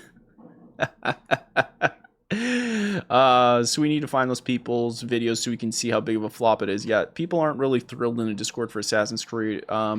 Celine is hyped for the rumored next Assassin's Creed. Celine coming in from the Discord mentioning Assassin's Creed Hex, apparently a focus on witchcraft and stuff like that. Again, I just have problems with the underlying Assassin's Creed formula, so I'm not really interested in where they go with this. However, I do say this is an interesting setting that nobody's done before, unlike the Japan setting that they're doing now, because obviously Ghost of Tsushima did it better, or has perceived to do it better. We'll find out. Nobody's done this, like the witchcraft thing. Nobody's done that. So in theory, this could be a giant banger. So we'll see how that works out. And but the next giant news of the week, it's got the internet like literally on fire, super hyped. They are remaking Tony Hawk's Pro Skater 3 and 4, releasing it. This has been leaked through the Call of Duty map. There were little snippets of that, which is a really cool way to share off that information. There was a Call of Duty map with a banner, and it just had like I think it was like the release date or the 3 and the 4. And so people figured it out. And so I don't even know if it's officially announced effectively, but that's available. That's going to be coming out, I think, in March. So that's super hyped. I really there's a lot of Discord online about remakes being bad. I completely disagree. Some of these games, like, dude, I have all these old consoles, and I have some of these games, and, you know, when I played, for example, all the old Need for Speeds on stream last week, which you can find on this channel if you're watching this, you can see, like, I played Carbon, and it had so many issues, and, like, on top of that, even playing games like Pro Street, I had to do all this, like, online check-in stuff that's, like, it was a pain. You know, it didn't let me play offline. And so, and that was a problem because like the Xbox 360 uses wireless Wi-Fi technology that's no longer used this day and age. So my router is so much more ahead than what the 360 even knows is available that I can't even use Wi-Fi on my Xbox 360. Like, so there's problems with these old consoles. And, of course, the games themselves, and the games are limited, right? If you didn't buy them digitally, or they couldn't be bought digitally, say Tony Hawk's Pro Skater 3 and 4, then, like, what do you do? What, are you going to go buy a PS1, a CRT TV, and play them? I mean, you could. I would. I have in a lot of other game cases. I would love to do that for Ape Escape if it wasn't so much money in Digimon World. But, like, the majority of people aren't going to do that. So, to me, remake these games. Double dip. Use it as a data point to figure out how hyped people are for these types of games, you know? Release Tony Hawk's Pro Skater. Obviously, they did the 1 and 2, what was it, like 2 years ago?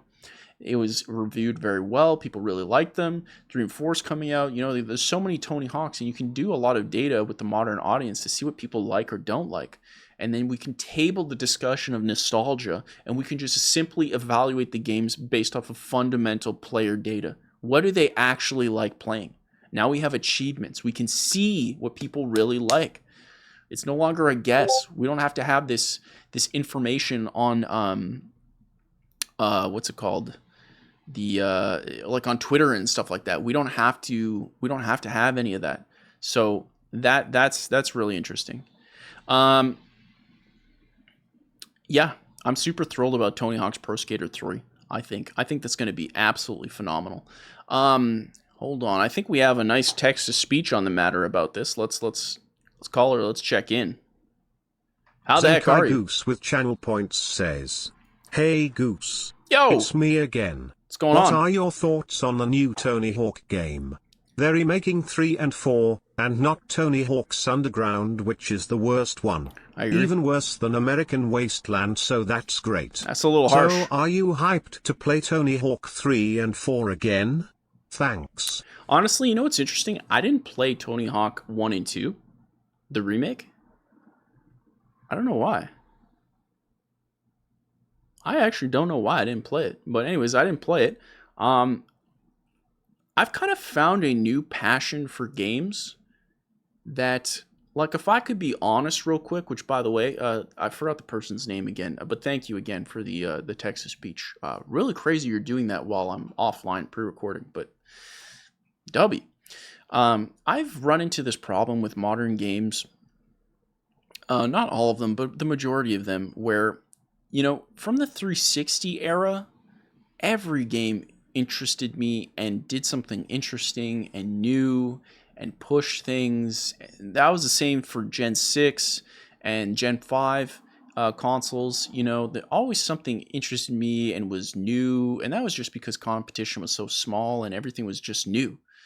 And you know, it always kept me interested. And so, like, even though I didn't have many people to talk to about the games the way I wanted to talk about games, you know, most of my friends are playing, you know, either Halo or Call of Duty.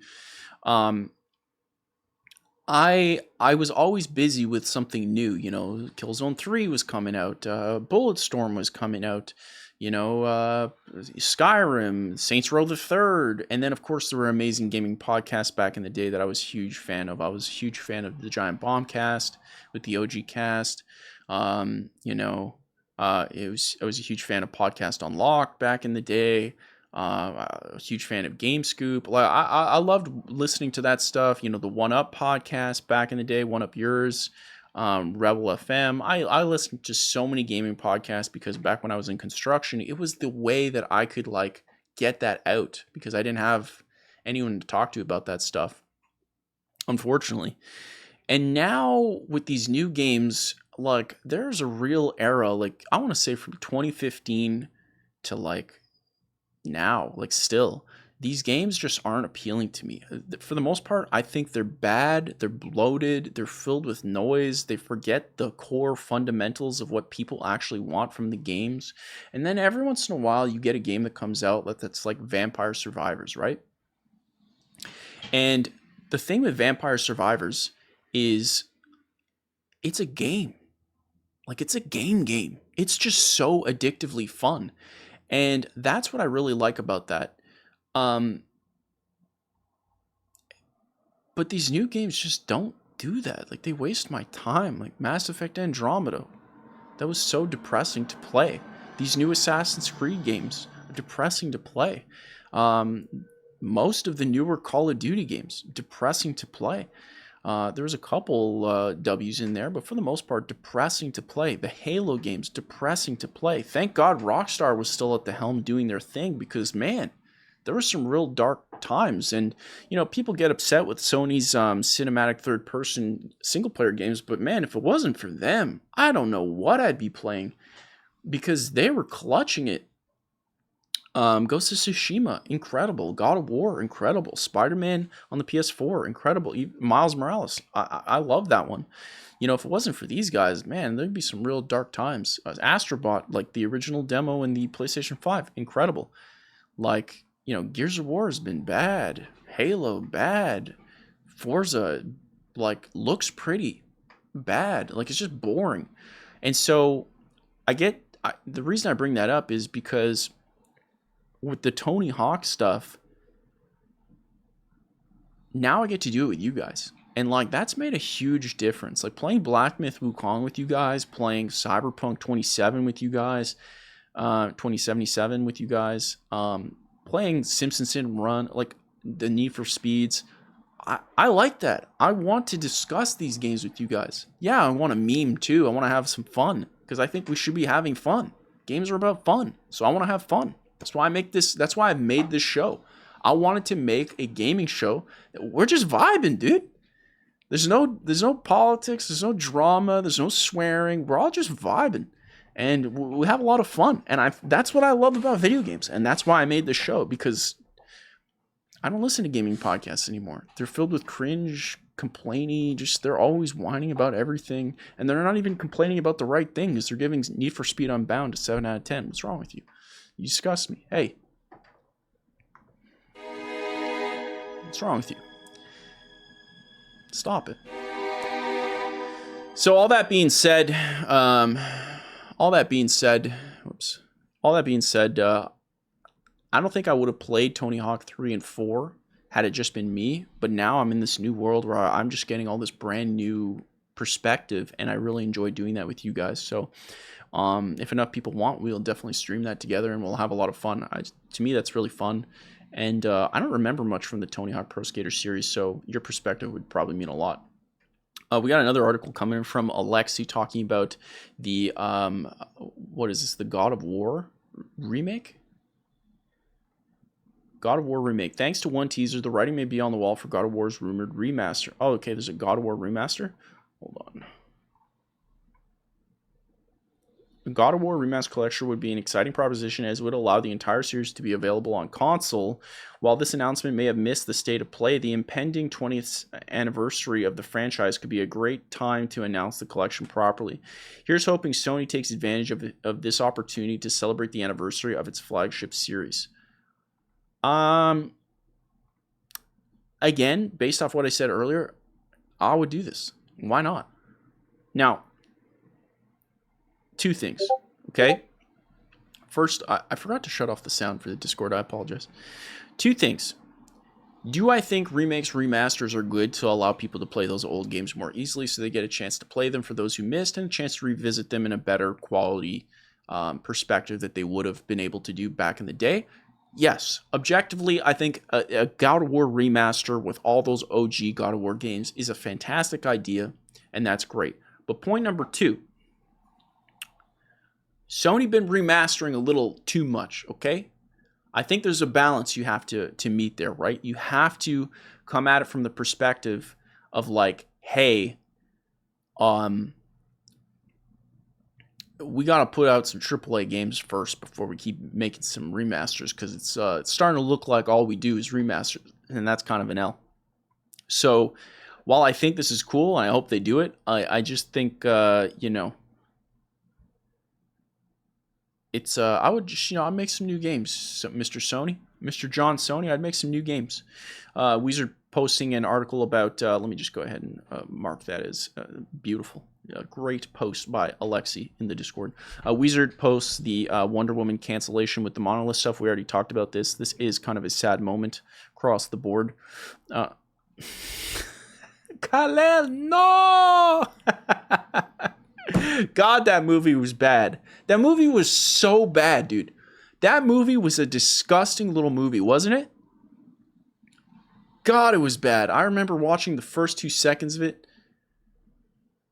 No, actually, I didn't see it in theaters. No, I did see it in theaters. This is Justice League. I was thinking of Batman v Superman. They're both bad. God, they're so bad. However, the 4x3 one, the 3-hour one that Zack Snyder released, the Snyder Cut, actually wasn't as bad. I was kind of impressed. I watched it all. Weird that it's 4x3. I don't understand. I'm not that much of a movie buff to understand that entirely, but to me, it worked out. Like it was good.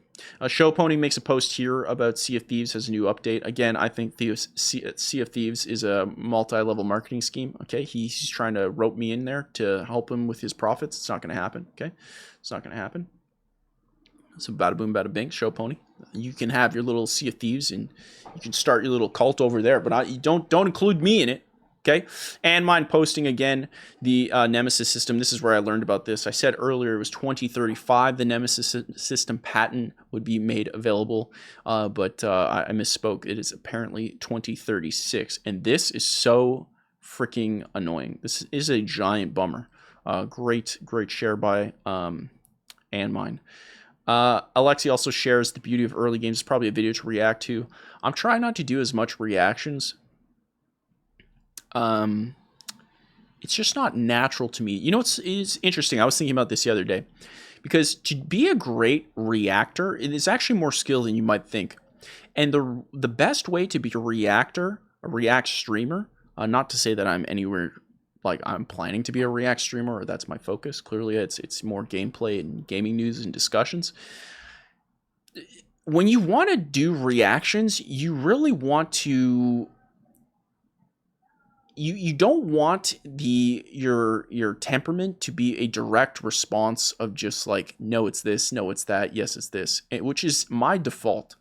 Like, I try to have better takes, the best takes that I can, but to sit there and just go through a 20-minute video and just kind of like, reel viewers in as I react, it doesn't fit my personality as well as others.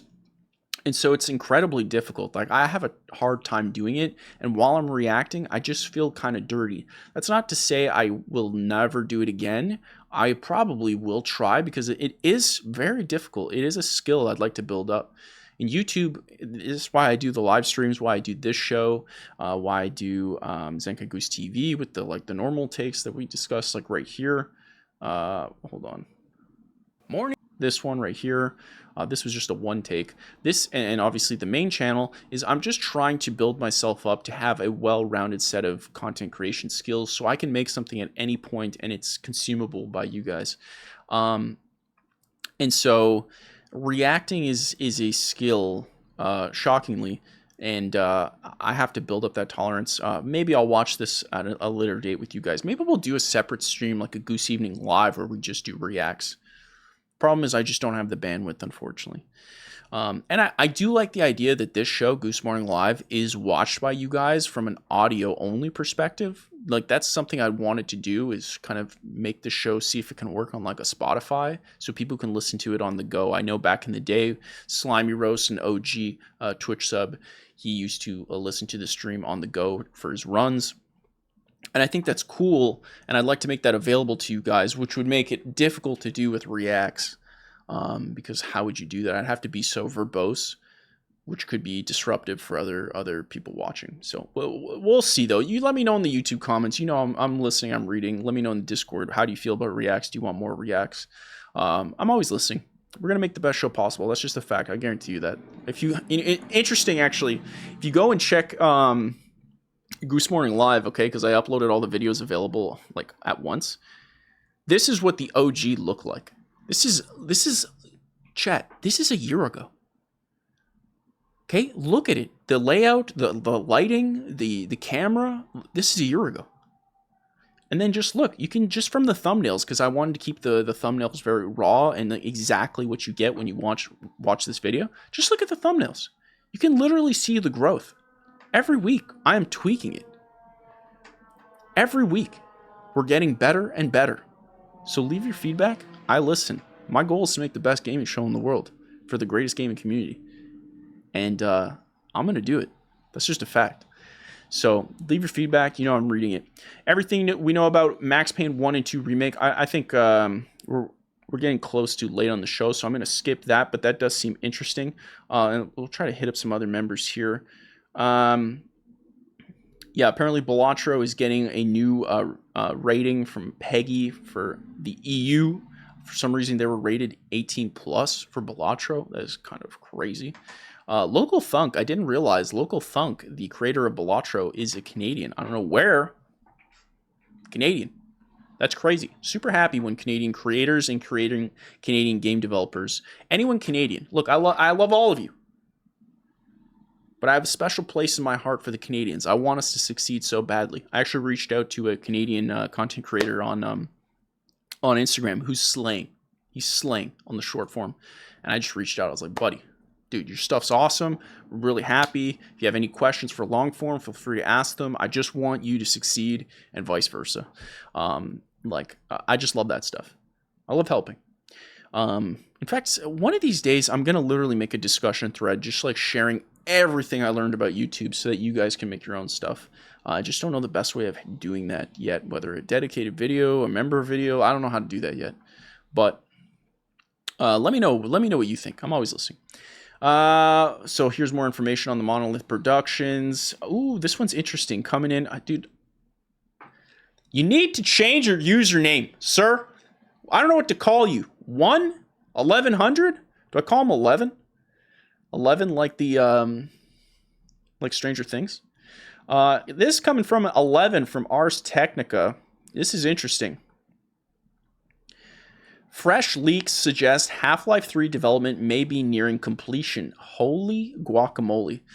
This comes from Kyle Orland on Ars Technica. Data mined engine updates suggest long-awaited sequels in polish and optimized phase. I just assumed it's never going to happen. I'm sure you guys are with me.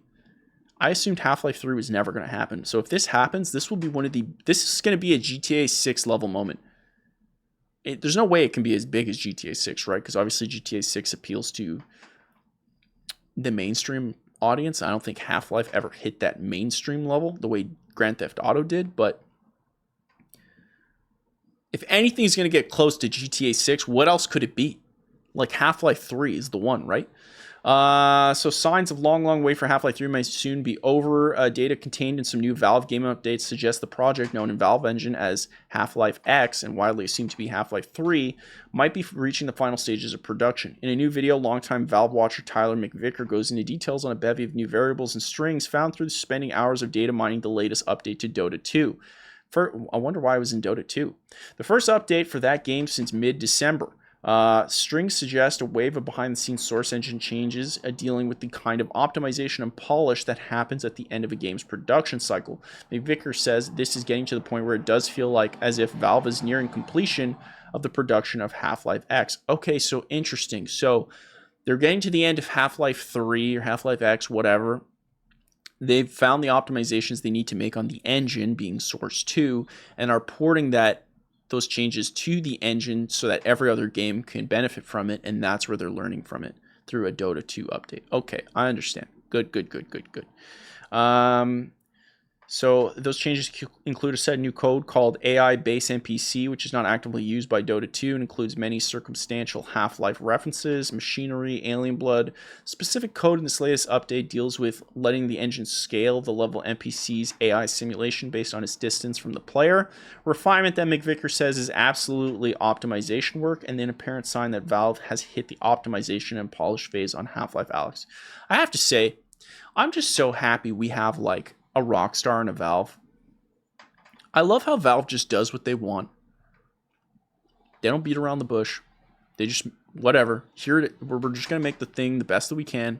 Sometimes it hits most of their stuff. Sometimes it doesn't. Artifact, for instance. And, we're just going to make the stuff that we want to make, and then bada boom, bada bing. And I think that's super, super cool. I love that. And even things like Deadlock. I don't think Deadlock is a massive hit, but you can feel assured that Valve's going to keep at it for a bit and get it to the point where it needs to be. And then at that point, once they put in all the work, if it doesn't work, then it becomes an artifact. I love that. I really, really do. And I wish more companies would do that. I mean, that's what Ubisoft used to do back in the day. Ubisoft's whole thing when Siege came out, it was new for Ubisoft, and it was a big deal because it was like they were acting like Blizzard, where effectively when Siege came out, they're like, we're going to just keep supporting the game forever. And then all of their games started getting this global post-year support forever for free. And people loved it. They're like, dude, yes, keep making Siege better. Yeah, keep making Division 2 better. Keep making Ghost Recon Wildlands better. Like, they just kept updating, and people were loving that. And then they got a little weird, and that was what OG Blizzard did, right? Like, all of the StarCraft got updates for decades. It's still getting updates, I think, and that's just great. Like, support the game, and then people keep playing it forever. I mean, look at No Man's Sky, right? So Half-Life 3 potentially is a thing. Most intriguingly, McVicker talks up signs that Half-Life X may include a new NPC mood system, letting these AI-controlled characters react verbally or non-verbally to what they can see, hear, or smell in the immediate area.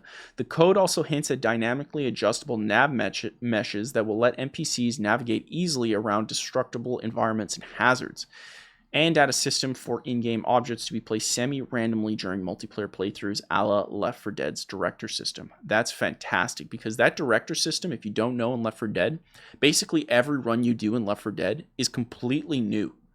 This quote-unquote Director System chooses what to send at you, which zombies to send at you, which hero zombies to send you, the tank, the witch, all that stuff, the smoker, and make it dynamic. Send hordes now, wait a little bit. Like, it was fantastic and has really let Left 4 Dead and Left 4 Dead 2 be just the legs on that game is insane. I would love a Left 4 Dead 3. But again, the director system you don't really need it. We know it's easy to be skeptical after so many years of fruitless speculation regarding Half-Life 3, but when McVicker says the science suggests an actual Half-Life 3 announcement could come later this year, let's just say we want to believe. I think that makes a ton of sense. And I want to believe too. Is it going to be true? I have no idea. But I want to believe. And with that, chat, it has been... Oh, dude, we have just hit the 2-hour mark. Look, I don't expect to do many pre-recorded Goose Morning lives. I'm actually just shocked. I just spoke for 2 hours without interruption, minus that one pee break. I'm a little shocked that happened. If you like that, and you like this show, then make sure to check us out on my other channels, Zenkai Goose TV and Zenkai Goose. You can get all of that stuff available on zenkaigoose.com. Just click it and it's over there and pick the one that you like. Or you can join us on Twitch TV/Zenkai Goose, which I stream on every single Sunday at 9 a.m. Eastern for Goose Morning Live, and usually a late night stream for a gameplay stream for Zenkai Goose TV, which the next game I think we're going to be playing has to be Monster Hunter Wilds. So let me know what you think about that, or if you have other games for me to play, let me know either in the Discord and the YouTube comments. I read them all. We're going to do a lot of great stuff there. I'm super thrilled. I'm super hyped for us in 2025. I hope you like this pre-recorded message. It is listed as a YouTube podcast, so in theory, if you're not Canadian, because it's not available here, you can listen to it on the go. So, and if you have YouTube Premium, you can of course listen to this on the go. So hopefully you like this. If you like this format and the way I did the show today, where we did my news and then the community's news, let me know. Let me know how you feel about it. There is no Guess That Game this week, so there's no Ultimate Gamer. But if you'd like to join for next week's Guess That Game, we have a Goose Morning live game show, of course, at the end of every show, where we go through and guess the 10 best games that I provide, and the winner gets a gifted sub. And the winner is 9 times out of 10 not famous community member, the Turtle Hermit. Justice for the Turtle Hermit. Chat, you guys are phenomenal. Hopefully you like this. I'm going to try to release this at Sunday, 9 a.m. Eastern. I'm going to go hang out with my baby brother, wish him a very special happy birthday, and of course, my friends a happy birthday, and just, see my friends, because I haven't seen them in 2 months. So we'll see. Okay, you guys are beautiful, Goose-tastic. We're vibing. It's time to say goodbye. Chat, you're beautiful, Goose-tastic. I will see you all in the future. Stay Goose-tastic, stay beautiful, and don't forget to come back stronger. Peace.